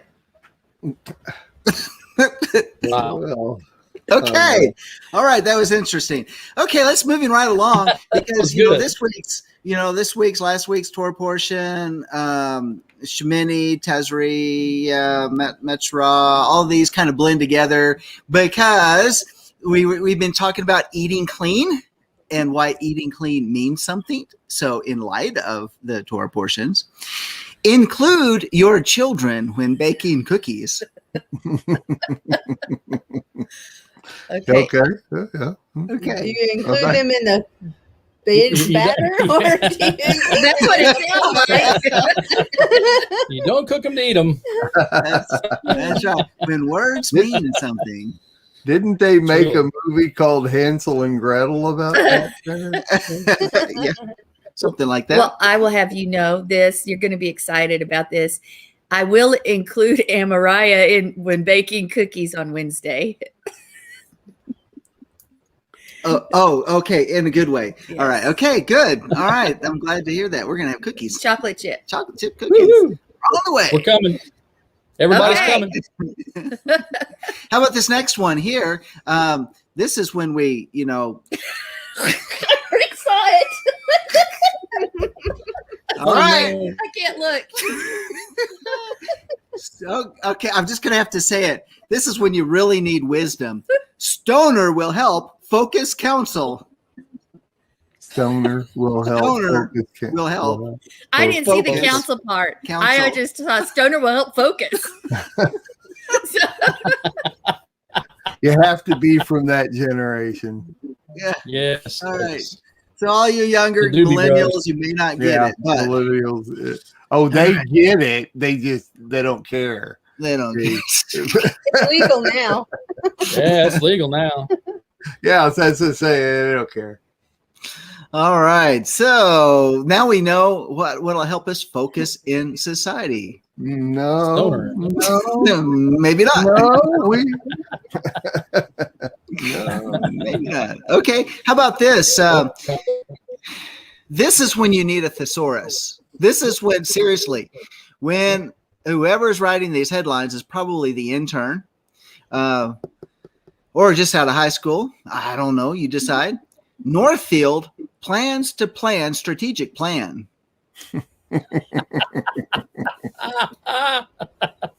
My question is, what kind of a dinosaur is a thesaurus? That's right. If it's in paper, it's old. That's old.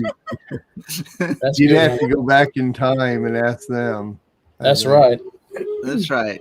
Okay. How about this next planning one? to plan a plan. Plan. That's right. Plan. But they're planning a strategic plan, though. See, It's very yes. Okay. Just playing that one out. Okay. That's something. How about this one? Some men retain mental ability. Sorry. Some men retain mental ability. Some men. Only some. Some men. Only some. men retain mental ability. Huh. Okay, I laughed. I guess. Yeah, buddy. But they can't. That's But they good. can't multitask. But it wasn't that like parenthetical underneath there? But they can't multitask. That's No, You got it, boss. That's it. There you There you go. go. You'd have to read the actual article underneath there, but that's really what it's about. So what I actually put a little comment on this is that some wives there is hope because some men. Oh, Yeah. Are you? Yeah. So I just have to ask the wives that are out there: Are you a blessed one, or are you some other wife? 50-50. I'm blessed. She's 50-50. And don't start flooding my email with the answer to this, please. There you go. All right. Now that we know that we've talked about it here on Messianic Lamb Network on Let Us Reason Together, how there's atmospheric things going on. There's been real climate change, have nothing to do with man stuff. I couldn't resist this headline because hurricane season is just a few weeks away. Boy.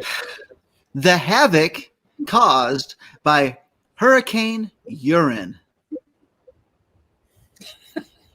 No, that was the headline. I don't That's get a it. lot of rain. Well, I think it was a typo. That's a lot of rain. Spelled YOUR_IN. What? You gotta be joking. That's YouTube. Sounds like another phone to me. YouTube said, "Wait a minute, we're not talking about that today." No, it was a. I guess They're calling instead of emailing me is what's going on here. They're trying to answer all our questions, but they're calling me now instead of email. All right, so it should have been Hurricane Irene. Irene. Oh yeah. Okay. They didn't have a proof checker on the headline. Somebody drank too much water. Oh, Somebody drank too much urine. There you go. Ooh. Ooh. I'm just gonna say, don't eat yellow snow. Right. No, it's watch out where the Huskies go and don't you eat that yellow snow. There you go. Give the whole title there. I have never heard that before. Me Yeah, neither. me neither. That's cool. You'd never heard that line before? No, sir. No. Oh, are you after the show? Watch your emails. You will Okay. you'll get the song. There is a song that is the title of. Watch out where the Huskies go and don't you eat that yellow snow. Wow. I'm not surprised. Well, It's I guess Mark is the epitome of that headline you read a few minutes ago. That's it. Some men have. Bob will know. Some men. Some men retain mental ability. There we go. All right. There's an example of some men right That's there. right. He's Okay. got it, buddy. Hey, all He's right. So some man. some men. All right, so we're going to move right along to the weird and quirky shower thoughts for the day. This is where some of these deep thoughts come from when you're in that special place where the nice, fresh, warm water is pouring on your face, and some thoughts that will make you say, All right, how about this one? One more time. College is the opposite of kidnapping. They demand $100,000 from you, or they'll send your kid back. Yeah. That's good. That's good. great. That is great. Yeah. Wow. So next time they say, when they do the opposites game, you say kidnapping. You say college. That's good. That's true too. They do kidnap them. And they brainwash them while they're there, and then they have Stockholm. Then they do send them Then back. they have Stockholm syndrome, and the kids join the opposition. Yeah, really. Unfortunately. Oh boy. How about this other one? This is a wonderful shower thought. Heat, pressure, and time. The three things that make a diamond are also the three things that make a waffle. Okay. All right. Sounds good to me. Right? That one made me go, Yeah. You just remember, you just can't eat a diamond. But That's right. you can sure buy a lot of waffles. Oh, you can. Amen. You can. And when people want to get their diamonds across the border, they eat them all the time. Yeah. That's true. I'm not fishing for those things. All right, how about the next one that's coming up here? And this is for all of you Star Wars fans. Who's a Star Wars fan? All right, Star Wars. Okay. I like Star Trek. Star Trek. Well, they don't have these on Star Trek, but they have them on Star Wars. Okay. Hey, Sandy, it's very well known that more women like Star Trek than Star Wars. It's Really? you're pretty average. You're I pretty am not average. I take exception to that. I love to call Sandy average just to get a rise out of her. Go ahead.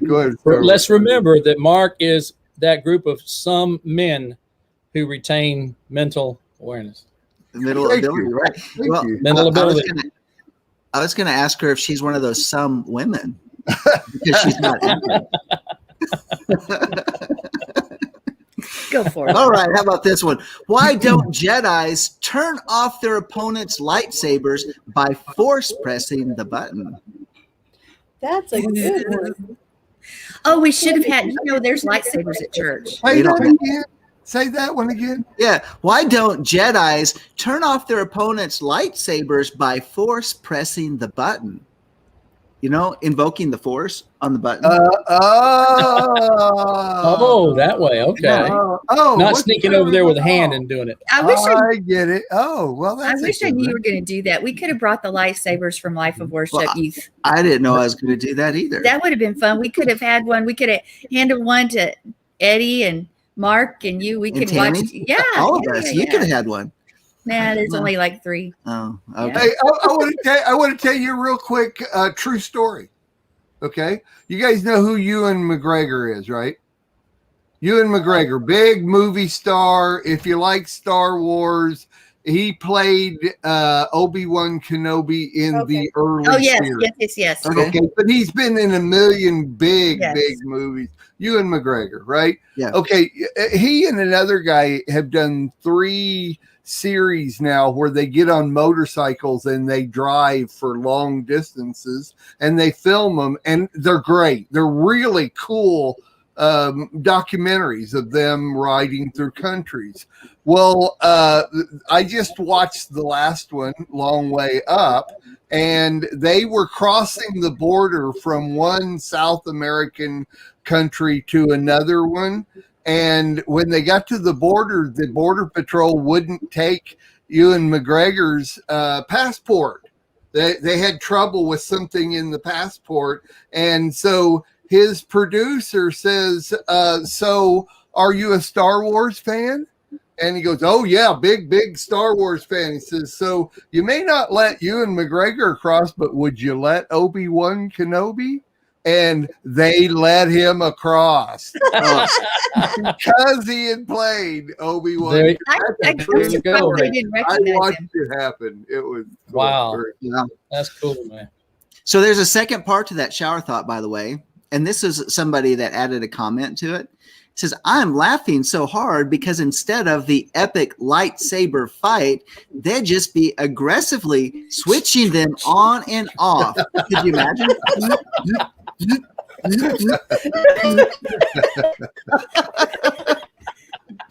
It wouldn't be fun to watch though on the big screen. No, that's so boring. But who goes to the big screen now anyway? So they're opening back up. Yeah, really.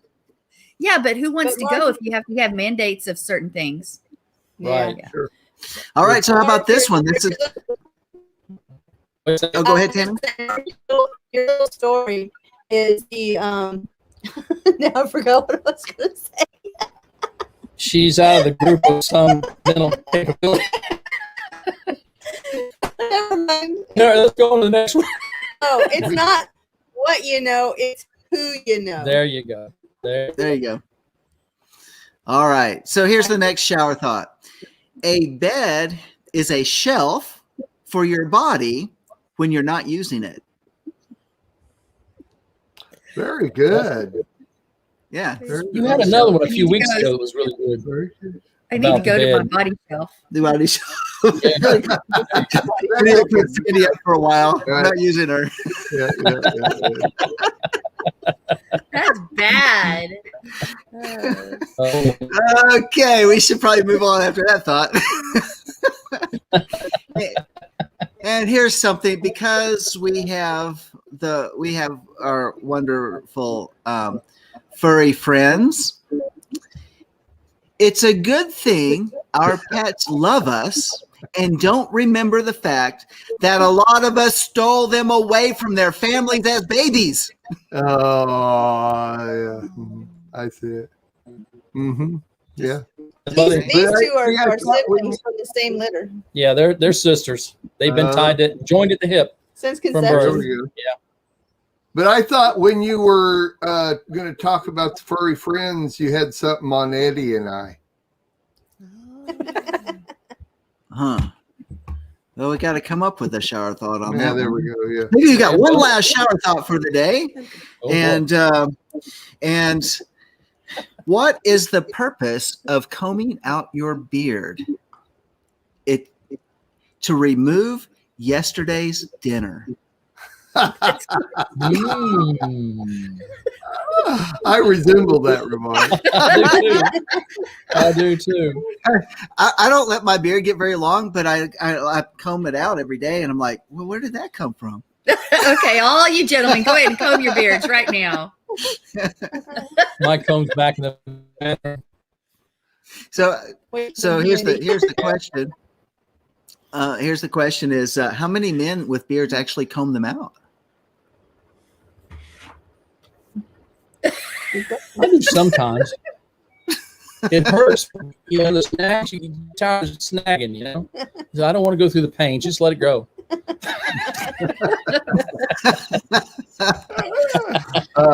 Hey, I have a word for you to see if you can give me the definition of it. It's subduction. Can you give me the definition of the word subduction? I think of subduction zone, where you've got two plates going underneath each other. The old subduction zone thing. That is one of the definitions. I got this in an email last week. I guess I'm in that some mental ability. The application of duct tape to the bottom of something, usually to hold it up. Subduction. Oh, that's cool, brother. So that is deep. What a wonderful application. Yeah. I mean, to put something duct tape underneath something to hold it up. So if one is sagging in a particular area, duct tape. That's right. Uh-huh. Well, I did use duct tape on my skin yesterday, but it wasn't for that reason. It's not to give you a lift? No. Okay. I was gardening and our planters, I was rubbing back and forth looking On the wood planters. Yes, because Mark knows, he's been in my backyard, and I had a lot of carrots that were up, where there were some missing areas, so I was planting more seed. And I got up and I had splinters all down, and I was like, "Get the duct tape!" And I went, and he bought some cheap duct tape that does nothing, and I was frustrated. But that's my duct tape story, but it wasn't for subduction. There's your regular. Well, I got to tell you this. I hope you can see this. But there's application of duct tape to something, subduction. But I don't know if you can see it well enough. But can you see the picture there? Yeah, the poor duck. There you go. Affleck would not be happy. No. Didn't we see some show where a guy had himself duct taped to a what's the signs? I just went blank. Anyway, he duct taped himself to one of those signs that's by the road, the big marquee. Well, it's a marquee sort of, but that's not the right word. Road. Anyway, it's where you advertise. I just went blank on the word. Billboard. He had himself, and he had duct tape all over, and the firefighters had to come and cut him down, and of course he went splat. But nonetheless, onto a thing. But can you imagine the pain if that was on? If some of you men with a little more hair, since we talked about that, furry friends, it would not be fun. Furry men, be very painful. I mean, there was so much duct tape on that guy. Anyway, don't duct tape yourself to a billboard. Don't do it. Yeah. Or subduction or any other. That's a shower thought. Unless everybody else is doing it. If everybody else is doing it, it's fine to go ahead and duct tape yourself to a billboard. That's right. But who's the last person? The last person is going to have some difficulty duct taping himself to the board. Absolutely. Yeah. Well, you have to have a designated ducker. Designated ducker. Okay, that's the title of the section right there. Designated. That's it right there. Designated. And then above everybody, it'll have the big word subduction. All right. I think we might be thinking on these shower thoughts all day long. Yeah, we might. Yeah. All right. Which makes us think that we do need to get onto our Torah study. But John, seriously though, you and I have really never used that word, but and I'm sure Eddie does too. We use duct tape all the time. From now on, it'll be a daily word that we use. Oh, I need to subduction that. That's right. Yeah, there you go. That's it. Truly. All right. Somebody broke the silence. Didn't we have a shower thought about that? Yeah, we did. Yeah. And some men still retain their mental ability. All right, here we go. Oh man, we're way over now. Sandy, what happened to you? I wasn't timekeeping. Sorry. Here we go. Are we going? We are richly blessed to bring you what we believe is the fullest, most diverse, yet up-to-date progressive teachings, discussion, and prayer programming you can find anywhere on this planet. Be sure to take the tour of the MessianicLambRadio.com website.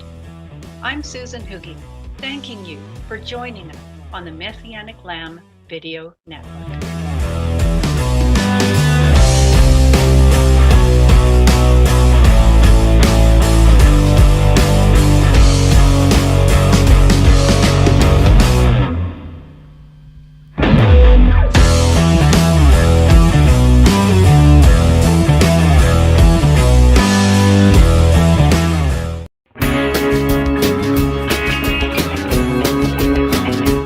We are richly blessed to bring you what we believe is the fullest, most diverse, yet up-to-date progressive teachings, discussion, and prayer programming you can find anywhere on this planet. Be sure to take the tour of the MessianicLambRadio.com website. I'm Susan Hooge, thanking you for joining us on the Messianic Lamb Video